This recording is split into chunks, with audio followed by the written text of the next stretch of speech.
Had a little listen to his podcast, huh? Dude, it's educational. And besides, I've been wanting to listen to this one. Welcome to Idling in the Impala, a podcast by and for lovers of supernatural and the fanfiction it inspires. Before we begin, just want to remind you to follow wherever you listen so you don't miss any episodes or bonus content. If you love what we do and want an easy way to show your support, please consider leaving us a positive, all the stars, rating on your favorite listening platform. It helps SPN and fanfic lovers find us and share in the fun. I'm Kasey. I'm Sandra, and it's another Tags and Tropes episode. Woo! We love them tags and tropes, y'all. Yeah, we like our alliteration, and we're just going to keep going with it. So we are doing Tags and Tropes. We are tackling a fanfic category, genre, or subject matter. We're going to break down some stats, share overall thoughts, and discuss a couple. I got to stop saying couple. We're going to discuss a few fics that are prime examples of the topic. At the end of all that, if you haven't figured it out by then, we're going to let you know whether we decided it's a gib or a hard pass for us. This topic popped back into my brain after reading through a discussion in our Idling in the Impala Discord server. Sorry, I know you've got your intro, but which discussion was this? Was this like a recent one, or was it the one that happened a little while ago when everyone was sharing their sex work fics? Whoops. Thanks, Case. Put that out. No. It's fine. It's fine. Clicky. No. God damn it, clicky. It's clicky. I'd rather leave it in. I'm trying to think. Whoops. So when I could not pinpoint exactly when. I know I started researching for this about a month or so back, and I had it in my notes to do, I think, a few months before that.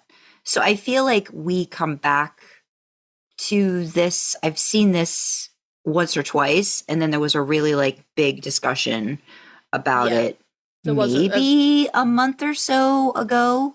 But I feel like that happened because I was... Oh, yeah, maybe. Because I know there was a discussion, and I was like, Sandra, get in here. We've got an episode in, it's forming together. Yeah. There's so much discussion in our server. If you love a good tangent or just random discussions that when you pop back into a channel, you're scrolling forever just to try to keep up, and then you can't keep up because the scroll keeps jumping because people keep adding to the conversation, which is what I keep having to find myself in. People. No, it's not just you. I love it when we get in there and we just I'm just seeing people just talking. And I think the other day I went in and it said a few people are typing. They couldn't even keep up with the names. It was just a few people are typing. I'm like, okay, this is good. We're actually it's a fun place. If you're so inclined, join our Discord. Details are in the description, wherever you're listening to us. But as Kasey let the proverbial cat out of the bag, or did a pig in a poke, we're diving into the sex work tag, which just from the discussion I witnessed raises a lot of thoughts and opinions from readers and writers alike. There's quite a few related tags when I started to really go into AO3 and kind of just started what happens if I pop up with this? What did I find from the Fanlore page that we'll talk about a little bit? I kind of picked a few additional tags. So we start with sex work, then I added prostitution, and then I added strippers and strip clubs, just because those were sort of at the top of the list along with sex work in terms of numbers of fics that I could find. So that was my methodology behind that. Tend to go together. Yeah. Yeah. So, and we also just want to preface this, as we do with every Tags and Tropes episode, that we try to follow the "your kink is not my kink and that's okay" motto, but we may interject our personal squicks about any given tag or trope, but it's in no way meant to yuck anybody's yum. You do you, have at it. YKINMKATO. Kink tomato. Kink tomato. Kasey, what do you think when you think of sex work in fiction? Sex work just in fiction in general, or in supernatural fiction? No. Well, I don't read it that much outside of. Supernatural. I mean, we're pretty much, when I say fiction, I mean assume context. I mean supernatural fan fiction, pretty much. So for me, it always I always think about Dean having to sell himself in that way to make like food money. That's what my brain instinctively goes, and then that triggers the fiery depths of my John hatred. And we should say, though, this is not like, again, this has never been proven. Like, this is not a canon thing. This is sort of like this headcanon thing that I think we talked to Jackie about. This is kind of like gotten into like fanon territory where it's Jensen said something. I think we talked about this in an episode. It might have even been Jackie's episode. Like Jensen said something about like ages ago, like pretty early on, like, oh, who knows how Dean makes the money? He's a promiscuous guy. And that just everyone went, oh my God, Dean, you know, Dean does sex work. And I actually saw the clip where someone brought that up to him, and they like the look of abject horror. That was what I was talking about. That was the thing I was talking about. Totally. He was totally like, where did that blue screamed. And he was just like, no. And like, it was real on Instagram, so it was only shot. But Jared was like, I'm gonna interject right here because he looks like he's like broken. No. So that was, I think probably Jensen was just like, no, who knows? And just like and a silly back then did comment. Not realize what would happen with this fandom and what would, you know, kind of occur with that sort of throwaway thought. This is linking back to a conversation we had in our Discord last night, talking about like the sigils and the hieroglyphics and stuff that the boys have to draw on the show, and somebody saying to Jensen, look, if the fans are looking, like, we've lost them, and Jensen being like, you don't know our fans, dude. No, they're cross-referencing this shit. You know, just things said without any sort of thought to how they're going to be perceived.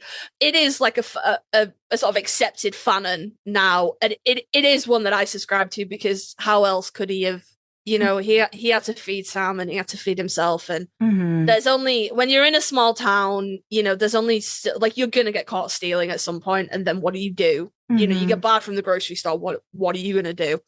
So that's kind of always where I'm at with it. I don't hate the trope as a, you know, as a thing. I don't, but it just makes me a little melancholy. Makes me a little melancholy. What about you? Where do you fall on it? I mean, I think I've read a lot of, and we'll talk about it, like a lot of like pre-series stuff that I think does bring about the having to, it's like the loss of innocence by necessity for survival that I think kind of like makes me sad for the boys in general, but especially, you know, I think for Dean having to be sort of like the protector and the person in charge when John wasn't around. And really, you know, if we get into it, when John was around growing up. See, and this is where my Gen X brain goes to, because I remember back in like, it's kind of like late 70s, early 80s, like the whole like high class escort thing was kind of like a thing that was sort of sensationalized a lot. Like I remember a lot of TV movies. I remember a lot of just movies in general where it was like, you know, a madam or like something like that. And I think my brain tends to go back to like maybe those days when like everything was very ostentatious and ridiculous, and but also like, you know, the sort of like, oh, we're really going for like the stuff that's like scintillating and like makes people go, oh my God, I can't believe, like that kind of a thing. So my brain sometimes goes that way. And I think I've read a few sort of, it's almost like those billionaire novels, you know, like where I don't know, like romancy, where like, you know, the woman gets swept away by the billionaire and like all these things occur, and it's almost gray. Well, I don't really.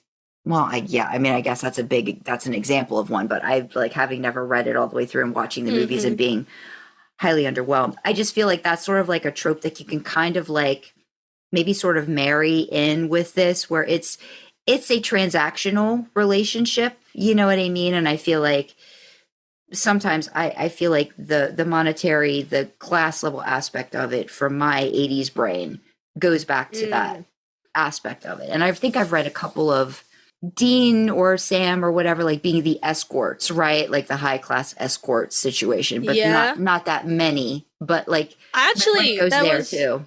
That was just at time of recording, the Sam Wynn Japad Big Bang is still posting. There was a really great escort fic. It was J2 with Jared being the escort, ABO, A/B/O dynamics. That was really, really good. I will throw a link into.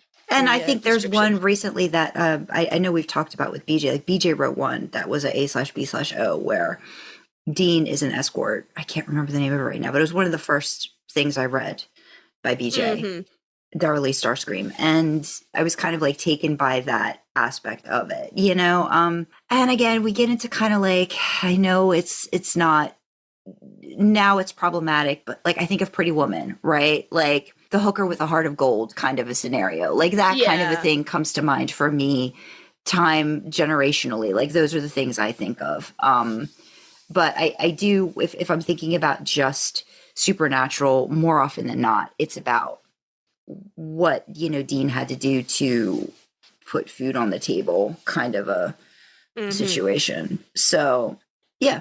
That's another trope that I see quite a lot is Sam doing sex work to pay his way through college. Okay. Which is that seems to be another really prevalent one. Yeah. Because they never really talk about like. Well, they go, oh, he got a scholarship. It's fine. But that's kind of hand waving that. Mm-hmm. I'm not like crazy on the trope. I don't hate it. I'm not crazy on the trope, but I do prefer that the persons who do be doing the sex work not to be doing the sex work under duress. I do like it to be like, no, this is my job. This is how I make my income. This is it. Yeah. You know. Yeah. And I don't like this to be like shame or humiliation and stuff like that. No. Yeah. There's an empowerment, I guess, like an empowerment factor to it that, you know, I think is, and this is, I think, where there's, you know, controversy and people have like different thoughts on the reality aspect of it too, that, you know, bleeds into the fic aspect of it. Yeah. So I'm now, if only I'd done my homework before this, because I'm now thinking of so many different fics. Well, that's okay. I mean, one of the good things about, like, I think what we're actually doing now more, get our Discord involved and just like, you know, people in general that want to find out more about this stuff is we've got a fic rec thing that I send out before I do the tags and tropes, and we have some different members put stuff in.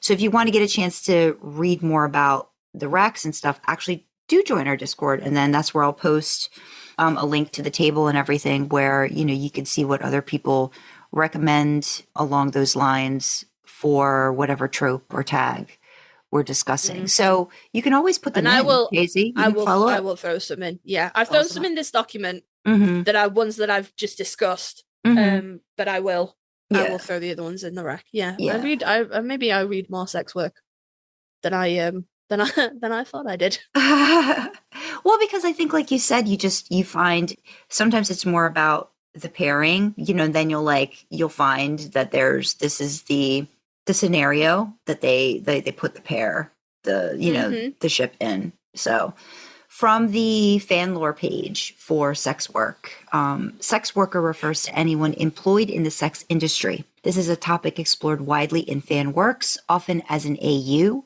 Sex works of all kinds is portrayed: brothels, escorts, street prostitution, call girls, as well as strippers and go-go boys. Again, these are like very...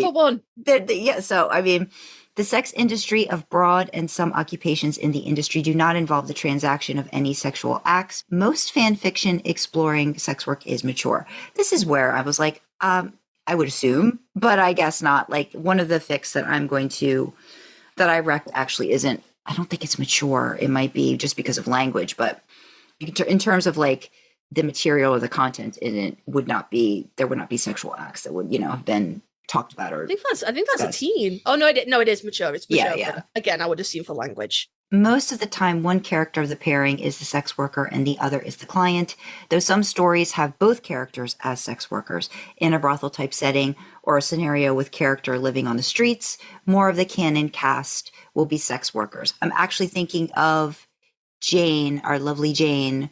That's what I was thinking as well. Where Dean wasn't actually a sex worker, but he worked in the brothel that Rowena managed, you know, was the owner of. And then highfalutin, I don't remember if he was a duke or what the heck he was, Sam Winchester, you know, was there and then wanted Dean.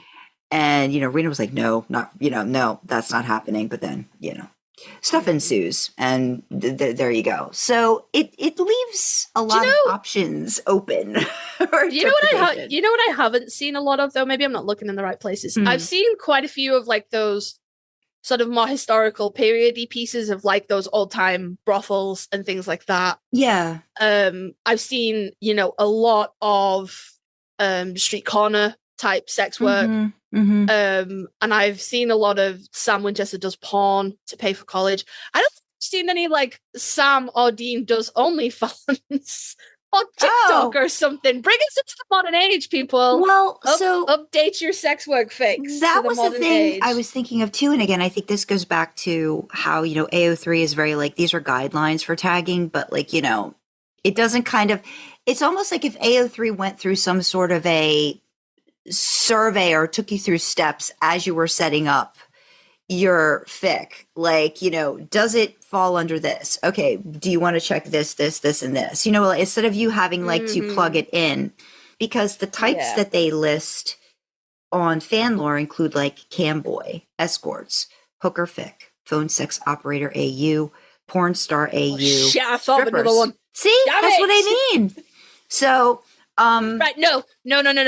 Right, real talk though. I will throw this in the form. If you have not read the Hanging on the Line series by Celie Wright, you are missing like fundamentally. You are missing something from your life. Your life will be fundamentally changed by that work. Tell me I'm wrong, though, Sandra. I don't think I've read that by Candace. So you've got to give me the link. No, I don't think I've read it. Oh my god. What's the pairing?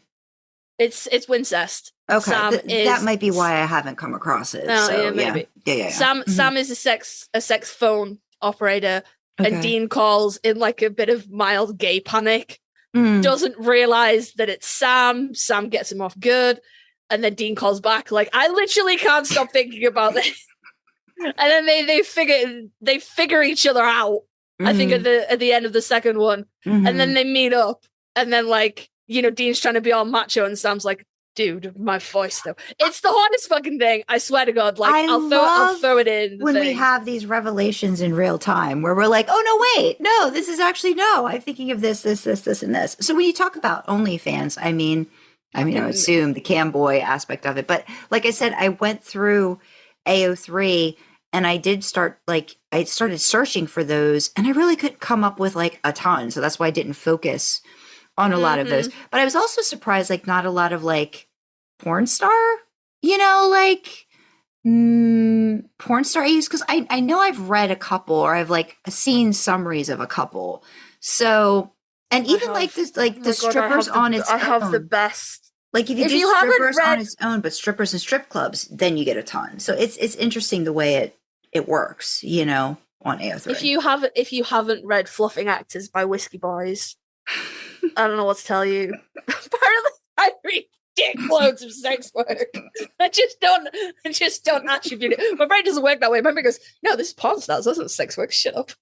So, it very much is case. But I mean, yeah. So, and I think this is when we get to sort of like the controversy aspect of it. That some fans feel that, and again, I don't really like the tag hooker fic, but they use. No, I don't. With 2025, we've moved on, guys. Yeah, some fans feel. That sex work is glorified or demeans real sex workers and shouldn't be written. Others feel that it is, I guess, out of character for most characters to choose sex work if any other option remains. Others object to people who do not support sex work in real life, creating negative portrayals of sex work in fan fiction. Others feel it is out of character for most characters to choose sex work. Have they met Dean Winchester, though? Well, that was Dean Winchester could get laid this and was paid my note. for it. So this is my supernatural. I added this supernatural fic-related items of note. When you start typing sex work in other tags to include in AO3 sort and filter search, sex worker Dean Winchester comes up as number 3. And then sex worker Castiel, supernatural, comes up as number 11, pre-populated in the list.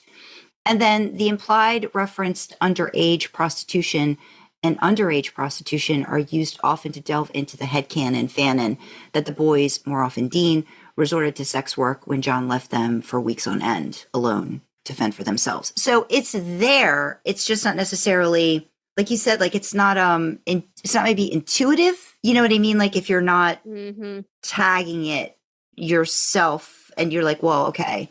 underage prostitution. So I think the underage prostitution is something you would probably find maybe a little bit more of related to the boys if we're talking pre-series, you know, before the canon, you know, came into play, that then people would delve into more, you know, the backstory, the stuff you don't see kind of aspect of it, which again, I always find fascinating what people pull out of canon or take that little itty bitty thread, the little bitty thing that Jensen dangled years ago, and then like, like, you know, all this stuff. Yep. But again, it's almost like you were saying, you know, what do you do when there's no other option, but also, you know, people have the ability to make their own decisions based off of what makes sense for them and what they're good with, you know, and I think then that becomes the controversy that other people make those moral decisions for others. And that even leads into fanfic. It's a personal topic, isn't it? Yeah, I think so. You know, it's a controversial topic for sure. It shouldn't be. It's 2025, yo. But it is. So it's however your personal feelings. Well, honestly, like my thing is like we are used and abused physically in lots of ways by corporations to make a living. What's to say someone can't say no?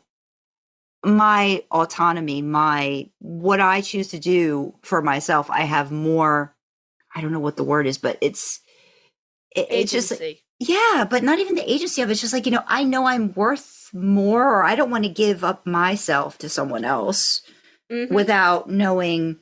I was thinking it's interesting, like people that have negative opinions on sex work and, oh, you're selling your body. Okay, so tell me what's different about someone who does sex work versus someone who works in a warehouse or on a construction site. You're still selling your body. You're still, because, you know, you're selling the strength of your body. What you're doing with that strength is different, but it's the essence of it is the same.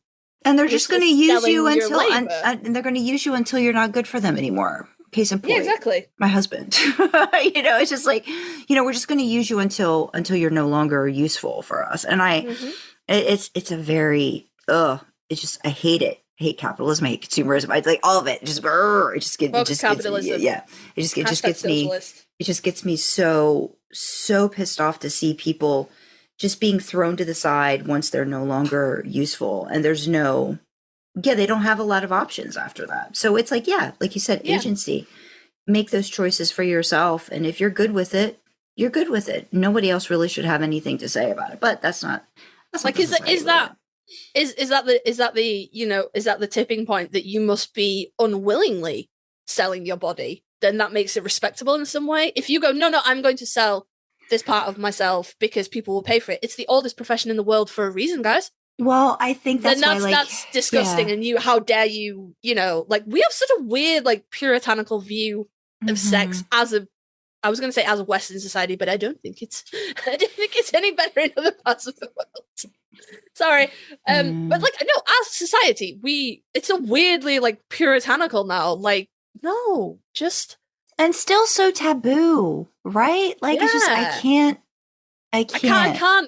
with that. It is actually, I forgot the most important sex work fic of all, which if you are a Wincest fan or J2 fan rather, because it's not Wincest, it's J2. If you haven't read Fuck Boy Next Door by Dolly Lux. See, I love that you just keep remembering these things. This is great. And you know what? That's tag cam workers. I swear to God, the more you were listing off, I was like, wait, no. Oh, no, cam boys, sorry. Wait, no, I have one of those, and I have one of those, and I have one of those. So what I will do is, all of the ones that I've mentioned, I will put them in the Tags and Tropes forms, so they go into the handy-dandy table and spreadsheet that Sandra loves, and then you can go and peruse at your leisure. Yeah. This is what we do. We like to share. We like to share in our Tags and Tropes. So I said I needed to put hanging on the line. Was that Sealy Rights? Yeah. Yeah. Yep. Just because I'm just making notes now. Candace, who we've had a couple times on, so I love how this stuff just kind of all comes together. For the document that I typically tag in our descriptions for everybody to look at, I I like to make a little like table or breakdown of just like AO3 stats and notes. Sandra loves a table. I love a table. As of April 25th, 2025, which is when I started my research, there are 14,890,000 fics on the site. The number of fics with sex work, over 67,000, prostitution, over 38,000, strippers and strip clubs, close to 15,000.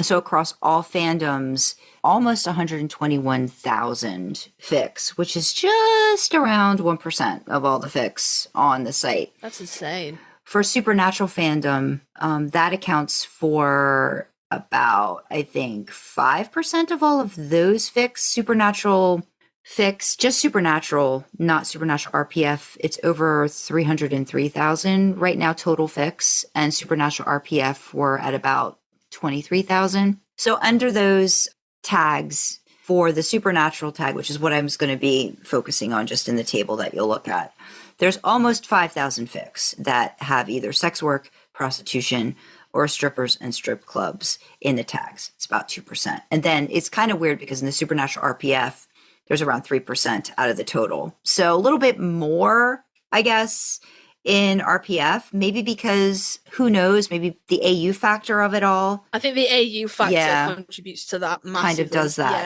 that a bit.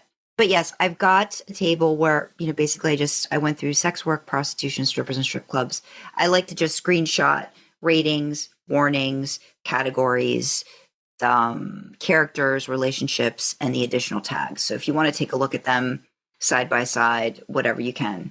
Kasey, I don't know if you took a look at them or not. And if anything kind of like I had a brief kind of stood out to you in any of those areas at all. I think with me it was a lot of underage jumps out, to be fair. Yeah.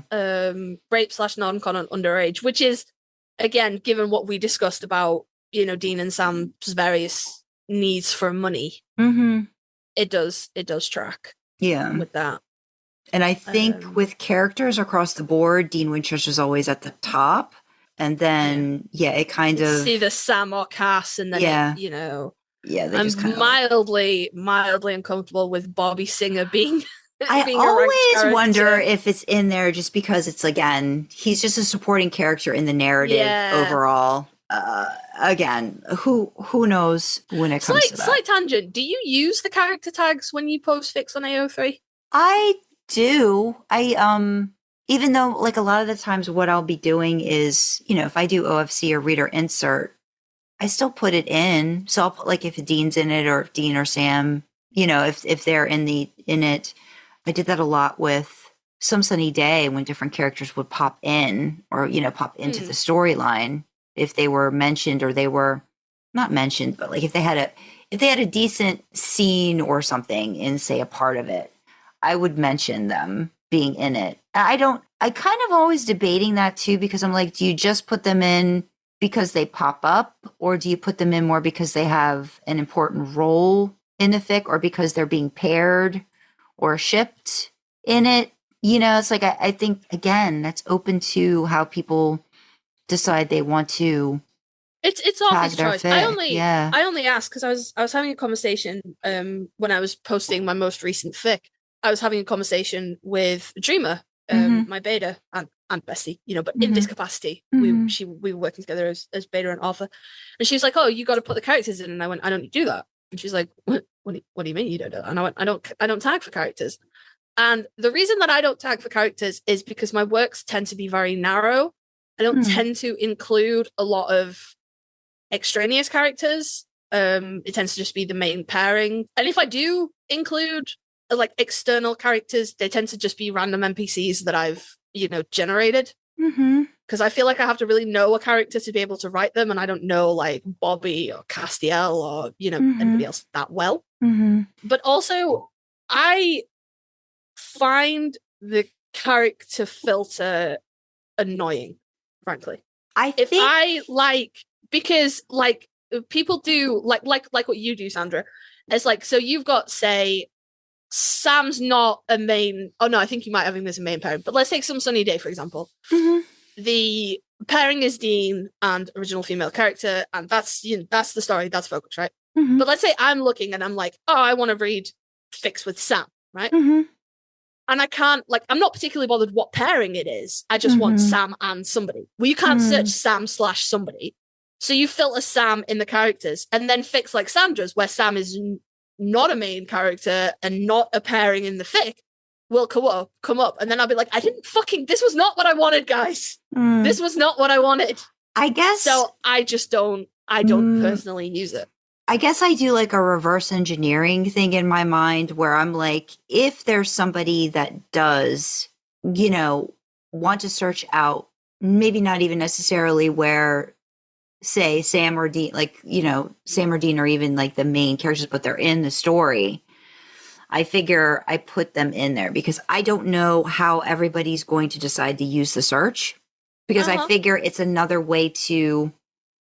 And we've talked about this, I think, when we talked about AO3 and how it works in general. Like, my take on it is, I don't know how somebody's going to utilize the filter, so give them the option, and then maybe whatever they come up with as the list or results, maybe from there they go into the summary, and then they realize, or they see the relationship. Like, maybe they might search by character and not by relationship. Like, I don't know. Like, so it's like, for me, it's a broader, like, a catch-all where, in case there's somebody that searches that way, maybe give them that option, that if they want a story that does include Sam at some point in the story, and there's that dynamic between Sam and Dean, maybe that's what they're searching for too. Maybe they like that. I don't know. It is difficult because it's like how do you do it? No. But it's how you do it or how I do it. Like, I don't search that way, but I would probably. Yeah, I'm just like how might somebody else do it? Again, there's so many options for searching. Yeah, on AO3. Yeah, you can't sort of please everyone, as it were. Just an idle sort of tangent. Let us know in the comments. Do you utilize the character search? Do you prefer your fics to list their characters as well as their relationship tags? So you could, like, maybe there's someone you really hate. Maybe you don't want to read any story that's got like Lucifer in it or Balthazar or something like that. You're just like, if they're in the fic, it's totally ruined for me. I don't even want to see their name. Maybe that's what you use it for. No, and it's just interesting when we do talk to different writers. Some are very heavy taggers, some are not. I kind of feel like sometimes AO3 is just this like treasure hunt, and sometimes you manage to find something just by accident. That's just so amazing. And then it takes you down a rabbit hole. But it's like, you got to be in the mind of the person at the time. Like, this is what I decided to do, or this is how I tag my stuff. And you don't have that information. No, but isn't it like going down a wiki rabbit hole though? You start out, you're like, this is the fic I want to read, and then you'll see something tagged, and you'll be like, oh, I didn't know that was a thing. So you click that tag, and then you end up with another list. And then so you're reading a fic from another list, and then you see another tag, and you're like, oh, I didn't know that was a thing. And then before you know it, you're like 8 tabs deep going, I don't know what's happened anymore. I will say mark for later is a very good button to have, like, in case you do go down rabbit holes, because you like, mark for later. Like, I don't think I have time for this now, but let me mark this for later so I can go back and I can remember. Like a little treat to future you. Yeah. But it's very...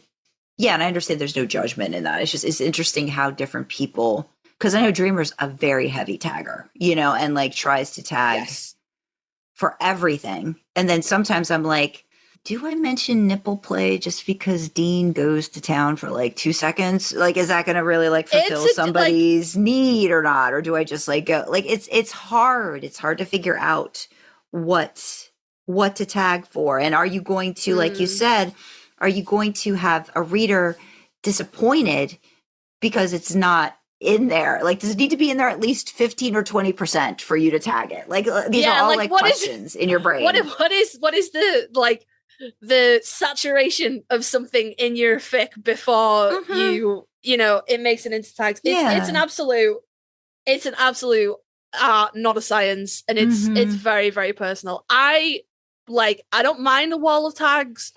I am far likely to be put off. Well, no, not far likely. I will be put off by a wall of fandoms. I'm not interested in crossovers in any capacity. I don't like it. That's why it's nice that option exists where you can take that out. Yeah, I do that a lot. It's my autism. It's like, don't put Sam and Dean in fucking like anything. Just don't put them in like NCIS or Law and Order or like stop it. So I think it depends. Yeah, I think that's when it depends on the writer, and we just had this discussion too. Where if you enjoy the writer, you might take the journey. I remember doing that with There Must Be a Lock when she did this really great supernatural, I think it's Criminal Minds, with Sam Winchester, and I think it's Elliot Spencer on that.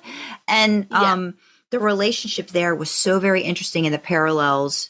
And again, like I just did that with Nyx, but that's because I do like Sons of Anarchy. Like when I found her Dean/Jax, amazing fic that just like combined two shows that I would have never in my brain really inherently like thought about, but then it's like, no, this makes so much sense when you get into it. So it's nice when you could take that leap with a writer that you enjoy. Like a one-shot crossover. Like there's a really good Dean Winchester Clay Miller, which is Jared's character from Friday the 13th. There's a motorbike involved. I don't know if that was a motorbike or a dirt bike. I don't fuck it. There's a two-wheeled motor vehicle involved. I feel like it was a motorcycle, wasn't it? I think it might have been a motorcycle. I don't know.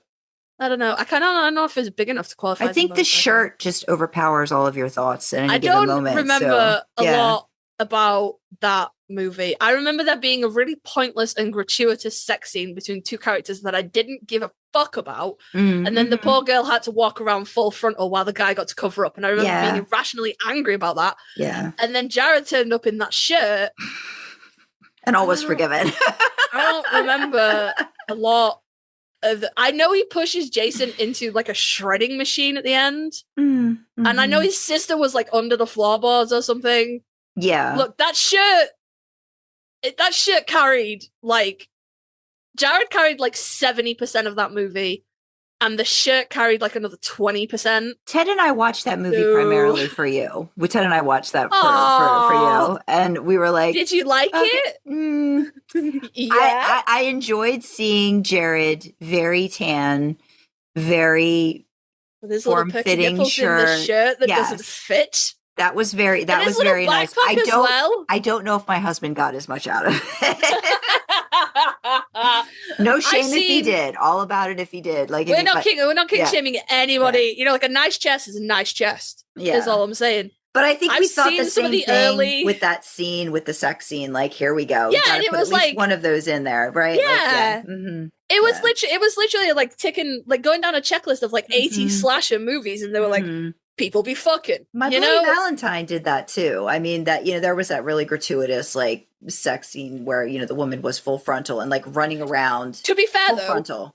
I looked that up, and that was the actress's choice. That wasn't like a director thing, but still, she like, was in for that. So like one of those check marks, you know, check mark kind of a thing. Yeah, I mean, I get it, but still, it's like, okay. And it's like, we're not the same society that we were in the 80s. We're going, oh my God, children, the teenagers are having sex, scandalous, murder them all. You know, we're not the same society anymore. Clay Miller, I mean, that Friday the 13th was like, that was mid 2000s, right? Too. So it was like it was around the same time. It was the same time My Bloody Valentine came out at the same time. Because I think the media or like whoever was trying to generate some like rivalry between Jared and Jensen. Oh, okay. About like, oh, you've both got like you've both got movies at the box office right now, and they were like, yeah, it's fucking awesome. Like we're going to each other's. It's the best. Yeah. You know, but yeah, no, it was 2009 for both of them. I don't know how we tangented to this, but that's it's because I was talking about there's the fic with I'm sure it's Dean and Clay Miller. Okay, gotcha. And then so I was like, that was a crossover you allowed, yeah. Okay. And I've read a couple of crossovers with Lucifer, but I'm not like I would really like to write Dean and Mazikeen or read Dean and Mazikeen, but all the crossovers seem to be like Lucifer, the titular character of Lucifer, And I'm like, yeah. MJ has a really good one. She hasn't finished it. I think it's called Leaving Heaven or something like that, where it's Dean and Mazikeen. It's really good. Look, ask and ye shall I think it's receive. about 7 or 8. I think she got about 7 or 8 chapters in, but I don't think she's gone back and finished that. But I really enjoyed it when I was reading that. That was a good one. But as we circle our way back, go ahead. One more. Equally, circle back. Yes. Post Cage Sam doesn't necessarily have to be soulless, but post Cage hell traumatized Sam and Mazikeen. Can you imagine the violence? Yeah, there would be. I mean, I think you're always coming back to, like, they can't really, like, throw a woman around. They could throw Mazikeen around, and she'd be able to throw him right back. Yeah, I have the biggest fucking crush on Maze from Lucifer. She's so fucking pretty. It's a really good character too. That's a character that really goes through a lot over the seasons, Yeah, and she has an arc, and I love it. I'd like Lucifer is great. The whole show is great. It loses a little bit towards the end, but I think it made up for it in the ending. I at least gave it that. It made up for it in the ending. I was happy with the ending. That last season with the character that comes in the last season, that's fucking great. I think it lost it for me when it was like the big angel fight, and then Lucifer wins, and he's like, "Well, I'm God now." I think that's how it went. I don't know. It lost me around that time. Final season is fucking immaculate, and the first like 3 seasons. When he's still going, I'm the devil. No, really. Fucking perfection. But yeah, actually, you can spin it around because it's interesting. I was like, I don't really like crossovers. Carry on. So I think we're just going to go over like a couple. And again, I know that Kasey added a few more of their favorites. No, you don't have to. No, you don't have to. Well, I mean, I will talk about them if you want me to, but I was going to throw them in the. Yeah. But they're just in there for notes. But I picked 4 just that kind of like came to me right away. Because I think the very first one that falls under strippers and strip clubs that I came across. And again, I always go back to this because it was like one of my first podfic, I guess, introductions. It's the Destiel anthology, Making It Up As We Go. I think it's by Nerdy Nerdenstein. I know she goes by other names. I think it's she goes by other names. But it was the podfic version of Have Love Will Travel by Squee Monster. It's a Cass Dean AU. It's Dean, so it's sort of like, it's definitely, it would be like early, maybe like, I don't know, Dean's quite young, and I feel like the age difference between him and Sam might even be wider than maybe what's in canon. But I think Sam's in high school, and he's like helping to make sure he's basically taking care of Sam. He's a mechanic by day / stripper by night. This is Dean, and so he's providing for Sam this way. And Cass is a almost hermit, like, I believe agoraphobic would be the best way to, I think, diagnose the situation for him. Writer who's written a lot of, I believe they're very sci-fi fantasy novels. And I can't remember how it happens, but he ends up at the strip club, sees Dean, things ensue, but it ends up them together at the end. But it's a very long fic, but I remember it was one of my first introductions to like a long podfic, and I was I had never read anything with Dean or Sam as strippers. So for me, I was like, why hasn't anybody ever done this before? I'm like, this is fucking great. Like the different, like, because again, we get into like the theatrical part or the costume aspect of, I think, the show that they like to kind of lean into when the boys are quote unquote undercover. And they kind of just take that over. And I think there's a really great piece of art. I believe this was done for a bang. There's a really great piece of art that goes with that too. But the artwork, just from the artwork that I saw, Dean seems older in the artwork than what I imagined he would be. But that's just me. Like he wasn't quite as baby faced as I was like, because of the age that he is in the fic. He's not as old as I felt like the artwork, but the artwork is glorious when you look at it. Beautiful, yeah. It's really beautiful. So I would just suggest that if you're into like an AU and you're into Castine, there's a lot of growth by both characters in that. And of course there's, the miscommunication, all that kind of stuff. I really liked it. I liked listening to it. And I thought the narration was really great. That reminds me very, very similar to, let me see if I can find it. I think it's Ring Like Silver, Ring Like Gold. Yes, I remember. That was one of the first ones I think you... Yeah. That was... wrecked. That was... I think Dean was a phone sex worker. And Cass, called the line. But it was the similar kind of thing of Dean struggling for money and kind of ending up like with Cass, who was wealthy. But they were much younger in that. I think it was like high school age or like early college. I think Sam was still in high school, certainly. Yeah. And I think Dean and Cass were of a similar age, college age, but Dean wasn't in college. Yeah. I think he also works as a mechanic, always, doing mechanic work as well as sex work on the side. Yeah, and I think in Have Love Will Travel, I think Bobby owned the garage that Dean worked at. Again, it's always, the AUs are always interesting to me. Like I don't gravitate towards them very often, but when they kind of ever like the pieces fit and the characters like make total sense in an AU, it's kind of like, okay, I'm along for the ride with this. This is good. I can do this. It's the author of Ring Like Silver, Ring Like Gold is Squeevening, which is too close to Squee Monster. I'm uncomfortable. The other one, I think this is one of my, like maybe one of the first ones I've read a few, but this one was pre-series Dean. This changed my life. Was Sweet 16 by Edge of Clairvoyance. And it's more of I think it's from John Winchester's POV. And is it a curtain fic? Is that what this is called? I don't know anymore. I think a curtain fic is more like maybe you're adding or closing something to, I don't know. I honestly, now my curtain fic definition is escaping me. It's not a coda, because a coda is something you'd add to like the end of an episode. Yeah, that's something that fits in an episode. Maybe it's a curtain fic. We're not sure. Yeah. But this is one where John happens upon Dean on the street, basically like prostituting himself. Working a corner. Yeah, working a corner. And it's this introspective part of John Winchester.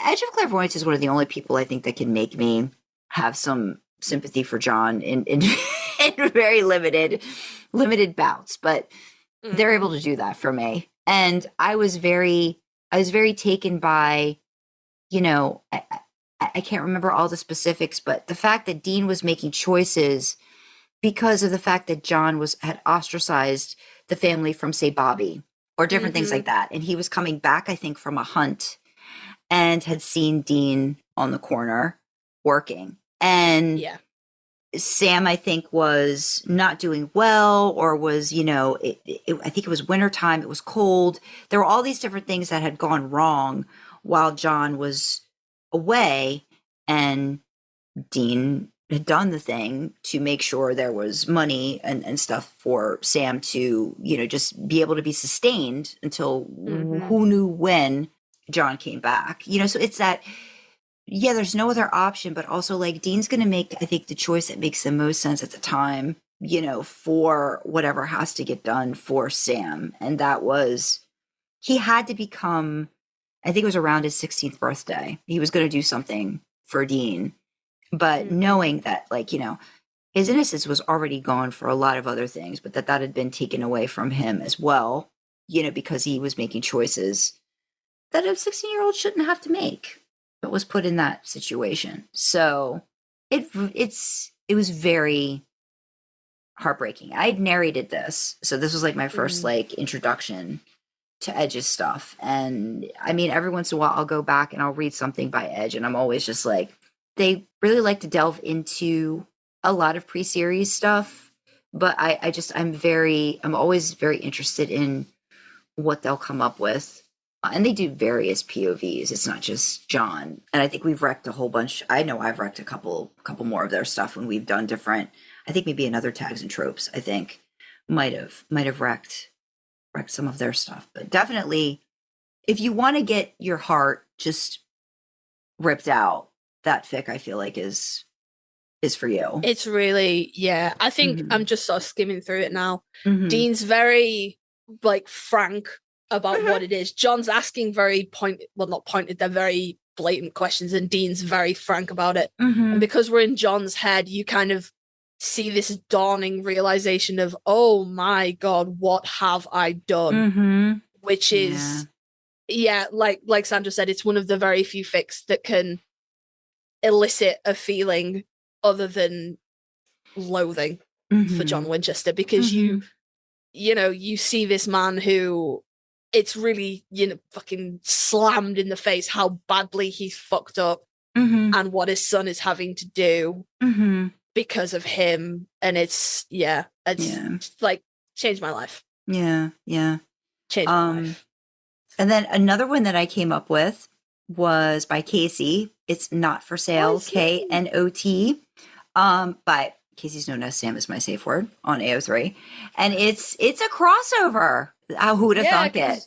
I hate crossovers, guys. It really bugs me. I don't What's like it crossovers. about? What's it about, Kasey? It's well, I mean, it's not tagged for sex work, so stand on me, I guess. But it's Dean Winchester with Soldier Boy. I wrote it for the Jackals vs Bingo last year, and it is sex work after fashion. It's Alpha, Beta, Omega, with Soldier Boy as an Omega and Dean as the Alpha that Fort has blackmailed into it's not by choice. Yeah. It's not by choice. And Dean was kind of blackmailed into, oh, if you come and do this, we'll we'll put Sam through the best university and get him the law degree that he wants, and we'll get him a really cushy job. And so Dean's like, okay, fine. And then when it's all said and done, and Sam's set up in like a really good law firm and he's doing well, Vort's like, oh, it could all disappear. You better keep showing up. We're gonna keep calling. You better keep coming. And it's very. He's on the hook. He can't get out of it. Yeah, but he doesn't. He hates and enjoys what goes on in the room because it's a fight. Soldier Boy. As you know, I am the absolute king of what if it just bends a little though? What if it just bends a little? What if you just twist it? How far can you twist it before it's unrecognizable? So obviously Soldier Boy had to be the Omega. Obviously, the big powerful soup had to be the one that had to bend over and take it. So there's a lot of it's a fight, because that's the only way that Soldier Boy can let this happen, is he has to fight it and be beaten. So I like it because you take the dynamics of them and you take the base, here's the biology part of it, right? But you can still see that Dean can give as good as he gets if he has to, right? And he's not given a choice in this situation. So they're very true. I feel very true to character in terms of, like you said, Soldier Boy is going to be, no way, not going to happen. But then, at the end of the day, it's like he physically needs this and he gives in, but he doesn't really let Dean. It's this weird. He needs what Dean gives, but he can't. They have this respect for each other, though. At the end, there's this respect for each other that they're both in situations they really can't get out of. You get the sense at the end of it, Soldier Boy kind of he's into it, but he's not going to let Dean get that. It's from Soldier Boy's POV. It's a respect thing, because Dean treats him in a way that makes this just barely palatable. Right. Dean doesn't come in all sweet talking. Dean comes in and he's ready, and he'll meet Soldier Boy's violence. Yeah. And he'll use whatever tricks he has to use to win. Yeah. And that's not to say that he's always won, in the fic, Dean sort of details having fucking metal plates in his face and broken arms because he didn't meet Soldier Boy with the right kind of violence, and he got his ass kicked for it. So there's in Dean's mind, although he hates it, he sees what he does as, if he wasn't doing it, someone else would have to be doing it. And when it's all said and done, he tries to give Soldier Boy the comfort that he can. He sees how lonely Soldier Boy is and tries to do what he can. Even and if he's not going to cop to it. Yeah. Yeah. You know, sort of, and by turnabout, Soldier Boy sees that Dean doesn't necessarily want this any more than he does, but he meets Soldier Boy in a way that Soldier Boy can just about accept. So there's this respect there of, I hate this, I hate you, but thank you for showing up, because if it wasn't you, God knows who it would be, kind of thing. Yeah. And it's, you know, it's fun. It's always fun when you get to write Dean getting headbutted in the face and reacting very violently to it. I really like that fic. It's one of my favorites. It is one of my favorites. Yeah. And then the last one I'm doing is a self-rec, because I felt like it tied into the very first thing that I had sort of like gotten my initiation of Dean as a stripper, again from the Castine AU, Have Love Will Travel. But then sort of kind of came like full circle when the Wincest Big Bang 2024 came around, and Kasey was like, hey, I'm going to do the thing. Dreamer's going to do the thing. Come do the thing. And I was like, okay. And so I'd written one other. Apparently challenges with Kasey tend to like do this. So I did like a really like short. In my defense, I told you for that challenge you didn't have to write. But I ended up doing it. I ended up doing it. I did. You did. I did. You did. And you I think a lovely Wincest. And I think for that, then when we got into the Wincest Big Bang, I think my main thing was I was just trying to come up with something that I thought an artist would really like to draw, like some scenes I could come up with. And I also wanted to give Kasey their I have not written, or I haven't read anything with Sam Winchester. I'm sure they're out there as a stripper, but I'd never read anything. And I was like, you know, let me see if I can do the thing with that. So, and then I decided to make it season 6. So it was Soulless Sam. So it's a whole thing of, there's a breakdown about the story. You know, if you're interested, you can find it on the podcast, but it was an interesting chance to kind of get into Dean's POV, Sam's POV, but then also find out in Dean's history, and not really by duress, but by just happenstance, he ended up stripping when he was younger. You know, just one of those things where it was almost like, I'm going to try this thing out because I've been given an opportunity. As sometimes I feel Dean was having a Dean nice time. Want to do, like, you know, he will try. I feel like he's one of those, I'll try anything once. And sometimes he will really like the stuff and sometimes he won't. But I feel like in this situation, he really liked it. What was the line? I had a good time. I made a buttload of money and I swam in a sea of pussy for a few weeks, for a few, I think we'll say a few months or something like that. Yeah. And I think Dean Winchester was having a nice time. Having a nice time. So I kind of, again, that's more of like somebody doing it, but not because there's no other option. It's not that. It's this opportunity, this agency. And I think talking about that, and then Sam's POV, Soulless and all those other kinds of things, but I really wanted to write like a really just great scene of Sam stripping for Kasey, and fucking pages and pages of him stripping. And I was just like, you know, I dissected that bad boy. I was like, let's just, you know, let's go through it. Let's figure out like all the different things he can do. So, and the artwork by Midnight Silver, and the artwork is beautiful of Sam Winchester on stage. And like you gotta, it's quite a musical fic as well. So you gotta, like, when you're reading Sam stripping, you gotta put on Fuel by Metallica, because you just it's so fucking good, guys. She's dressed like a firefighter. Fuck, so good. It's so good. It's so good. And I will say as well, because Sandra, everything that Sandra writes is a really beautiful like character exploration. It's a really good take. I mean, good doesn't feel adequate enough. It's excellent. You really get into Sam's head and sort of see through his eyes how it is to be soulless. Because like for the first section of the fic is in Dean's POV, and Sam's mean. He's mean, you know. In that kind of like it could be funny, but also like there's no humor intended behind it. Very much the way he is in the show.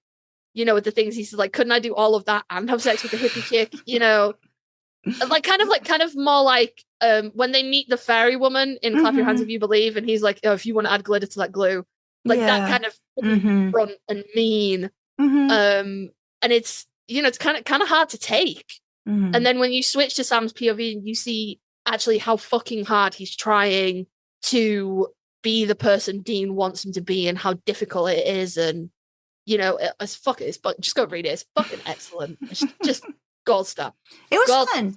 It was fun. It was hard, but it was fun. There were moments where I was like, I really liked certain aspects of writing both of them. Like I said, I love being in Dean's head. It's somewhere I'm very comfortable in, and I like that. But then having to kind of like force myself into Sam in a spot where it was very, I mean, a lot of people will say it's probably like one of the more difficult spots to be in, 100%. In canon was probably not like the best introduction of getting into Sam's POV, that I've done it before, but in very limited spaces in other fics and not for very long. So this was like really like, we're trying to figure this out. So I'm proud of that one. That one's good. That one's you should be. That one was a fun. I love all the aspects of it. I turned it into a podfic. I did all the things. I made a playlist.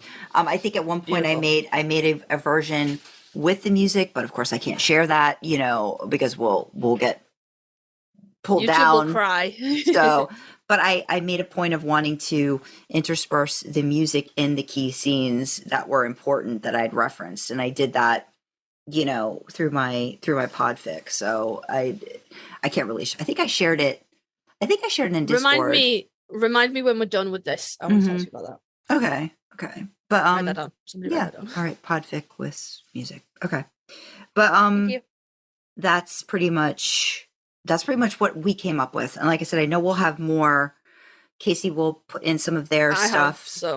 We've got some recs from our community that I will run through real quickly. So Sam Dean 76 recommended her fic, Living His Grey Flannel Life, and they've given the description of Jimmy is a street hustler who gets saved from a client one night by Sam.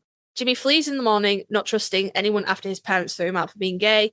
He turned to a life of prostitution in order to survive, but Sam tracks him down and a relationship develops, which leaves Jimmy wondering if he should give up the life he knows and trust in Sam to save him. So that's on my list of stuff to read. You don't see a lot of, Sastiel, yes, but Sam and Jimmy Novak, not so much. So that is on my list. It's quite a long fic. So it's on my list. And then we have Crowley's Mistress recommending their fic, Veggie Supreme, which I have read. This is short. I've read this one. Yeah. This was a gutter. Yeah. Got your heart out. Yeah. Yeah. So the summary for this is Teen Sam accidentally finds out how Dean is paying for the motel until Dad gets back. Which is yikes. There's a couple of, I think there's at least one sequel to that, so you should definitely go read it. Okay. All these are from our Discord members. So we've got Purdy Glambert recommending their fic, Things That Go Bump in the Night. Most days he pushes it down, telling himself it was a task born of necessity, that one day he won't have to do this anymore just to get by. Others he finds himself wallowing in so much shame it's suffocating. Or 16-year-old Dean resorts to sex work to support him and Sam while John is away on hunts. A Night in the Life of Dean, which I've also read. Very sad. Edge of Clairvoyance recommended another one of their fics, which is called Winter Grasshoppers, and this is non-supernatural AU. Dean and Sam run away from the group home they were placed in after their father's arrest. Desperate to survive on their own and avoid the authorities, Dean accepts Alistair's offer of protection and a place to live in exchange for Dean entertaining the men Alistair sends his way. Dean is 16, Sam is 12. Mostly told from Sam's POV, no explicit content. Things happen mostly off-screen, out of Sam's view. A couple of canon-level violent scenes. Oh, that makes me hurt. And then Edge recommended another author's fic, which is Karam Kefo? Karam Kefo, maybe? Yeah. Karam Kefo. Yeah, let's go with that. Which is called Nothing Makes Us as Lonely as Our Secrets. And the summary for this is Dean lies in an alley after being used, beaten, and left without payment for a client. He reflects on his past experience doing sex work to provide for Sam. Castiel shows up to help. Oh my god, baby man's though. You baby. I know. Yeah. And then one last one from Edge, which is another author's fic, which is by Strixes. It's called No Bias Here. And the summary for this one is a collection of moments from John's POV during Dean's teen years, where John sees Dean's weird behavior, but he just doesn't get it until he does. Ouch. My soul. Man. Yeah. My soul. And then I've got a few J2s and some Wincest. I will throw in Ring Like Silver, Ring Like Gold, which is Destiel. So by the time this goes out, this will be full of we'll have some extra stuff in there. Tags and Trope Recs that you can come and peruse at your leisure. And make sure you go read Strip It Down and Sweet 16. And Not For Sale and Have Level Travel. You can go read it. You don't have to. It's fine. It's a crossover. And as we know, is very long. But that, like I said, there is a podfic available. I'm sure if you go on AO3, you'll see the connection of Inspired By and different things like that. If Castine AU is up your alley. And you should, if you're going to go check out Sweet 16 and Strip It Down, make sure you listen to Sandra's narrations of them because they're fucking great. And if you've got like a spare like half an hour or whatever, you could go read Not For Sale as well. Like if you're not doing anything else. So as we wrap up, when you started this episode, original thoughts were. Turns out I'm way more into sex work fics than I thought I was because my brain didn't put them all together. I think it's like sort of more of the offshoots because I like me a good porn stars AU. I have a couple of those, like cam boys, phone sex operators. I like that kind of stuff. I guess I'm maybe not as into the like working the streets aspect of it. I like it like I like phone sex and like sexting and video sex and stuff like that anyway. And I always think porn stars is just interesting, I've read a lot of porn stars AU guys. So so yeah, turns out into sex work a little bit more than I thought I was. Don't clip that out of context. I'm looking at you, Dreamer. I don't want to see the Tumblr post for this fucking episode go up with a quote of turns out I'm into sex work a little bit more than I thought I was. Like you did to me last week. Oh man. He's definitely gonna make that the Tumblr post now. That's what's I think so. What about you, Sandra? Where were you feeling at the start versus where you feeling now? I think I've gravitated towards I've liked the character, the ability to get into the character's POV, like reasonings why it's happening, plot, what's occurred that's created it. So I think a lot more of the pre-series angst gets me with Dean, and why he's had to do what he does. But I also find it interesting reasoning, as adults or AUs to see them claim agency over it. I think I like those stories that do that. I think that's why when I wrote Strip It Down, I was like, no, I'm like, not because he had to. It became you could make a lot of money, and it turns out you like being the center of attention, and this is fun, and you can do a lot of there's for him there were a lot of benefits to that. So I think it's seeing it from a lot of different perspectives that I like. And like I said, I've read a couple AVOs that I feel have that sort of like escort aspect to it as well.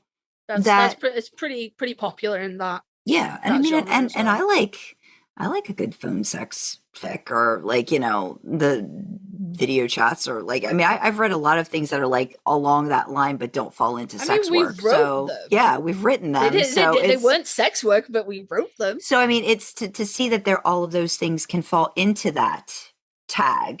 I think. I'm probably not going to turn it away. I'm definitely, and like I said, I've read some really tough ones that are not, they're very angsty. And yeah, when it's underage with the boys and the stuff they've had to do, it really kind of like, I think it hurts my heart. I think not necessarily from an underage perspective, because I have my own kind of issues around that.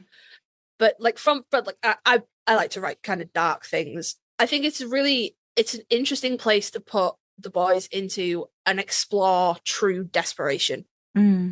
Because you can put them in a situation where one of them dies. I never would. I don't write major character death. Unless it's John, but he's not a major character, and I like writing him dead. But this is the supernatural world. There's always a demon to bargain with, or death, or usually like they have options to explore.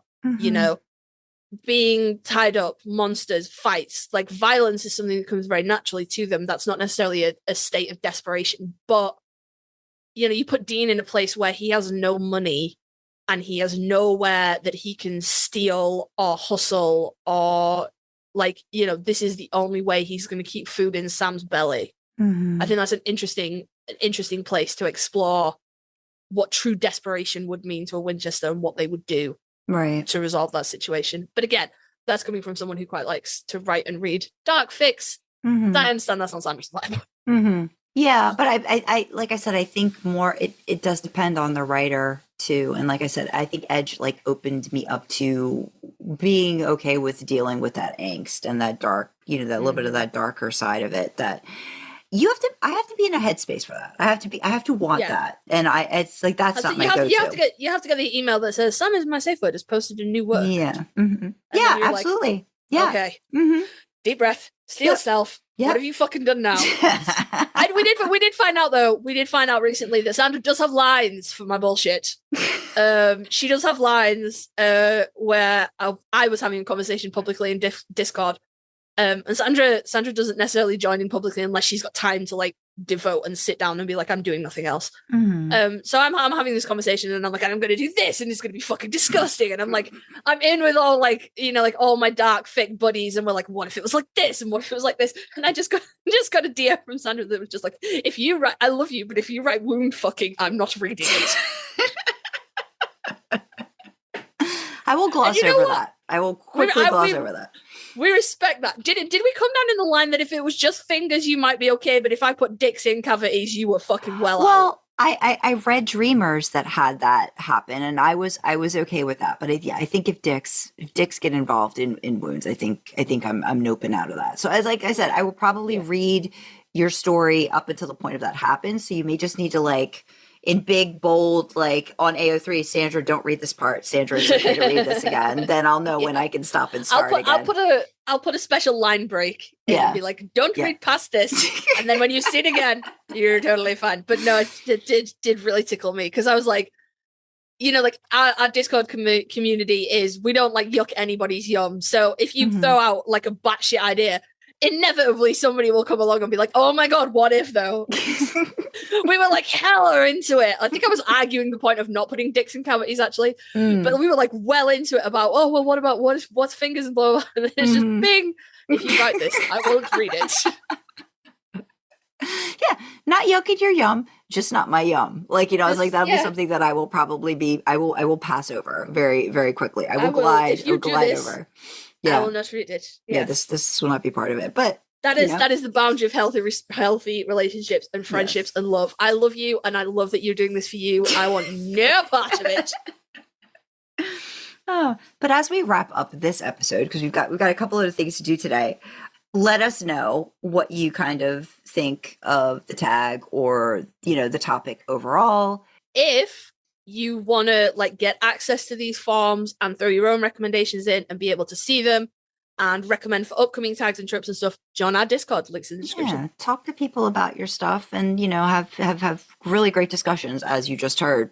Again, and for as many channels people, there's channels everywhere for everything. We don't just have it willy-nilly, boom, here's all of the things. And just in case you're I don't want to join a server where they talk about wound fucking, for as many people as there are that will join me on my batshit crusades of what if it just bends a little, there are so many people that will join you and, oh my god, wouldn't this be the cutest? And wouldn't this be sweet? And I love this. And I'm one of those people as well.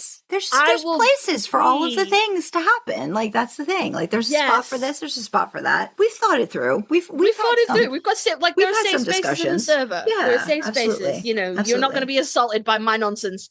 And we have a really great mod in Dreamer that's take it here. And even Kasey was not having any of a certain conversation that was happening yesterday, and that summarily got sent into NSFW. So yes, join us, I guess, all that to say. But we want to thank you for listening today. And again, let us know what you thought of the episode. You can email us at idlingintheimpala@gmail.com. You can comment on Spotify in the Q&A section. Leave a YouTube comment, join our Discord, and chat with fellow idlers and us in real time. Check out our merch store, which is another fun way to show your support. You can find details for everything on our website, idlingintheimpala.com. Want to fuel our supernatural road trip? Consider joining us on Ko-fi for as little as $1 a month. We have perks to go along with different membership tiers, and would love to have you along for the ride. Speaking of perks, we've got special shout-outs for some of our Ko-fi members. From our Shotgun Picks and Music tier, we've got Runaway Dreamer, Crowley's Mistress, Sam and Dean 76, and Elia. From our own Mrs. Butters tier, we've got Charlie. Thanks for picking the tunes in the car and keeping the lights on in the bunker. Support like yours keeps our podcast going. Thanks. Also, if you join Ko-fi, you get like fancy load of shit in Discord and access to behind the scenes stuff and all that good shit. Join Ko-fi, join Discord. Thank you. Don't forget though, you can always support us for free by liking, commenting, subscribing on YouTube, and following, rating, and sharing on audio platforms. Engagement like that really helps us with the algorithms. All hail their benevolence. I'm sorry, guys. My cat is being the cutest fucking thing right now. Who's a baby month? As always, we have the causes we support in the description. So from me, you have LGBTQ plus talking charities. From Sandra, you have mental health charities, and the main causes that we are always highlighting, championing, spotlighting are World Central Kitchen and Doctors Without Borders. If you want to know more about these causes, why we're supporting them, what they mean to us, check out idlingintheimpala.com. There's a page there called Causes, Cause, with all the details. So with that, we will say thank you for joining us in the back seat, and we will see you next time, guys. Bye-bye. Bye.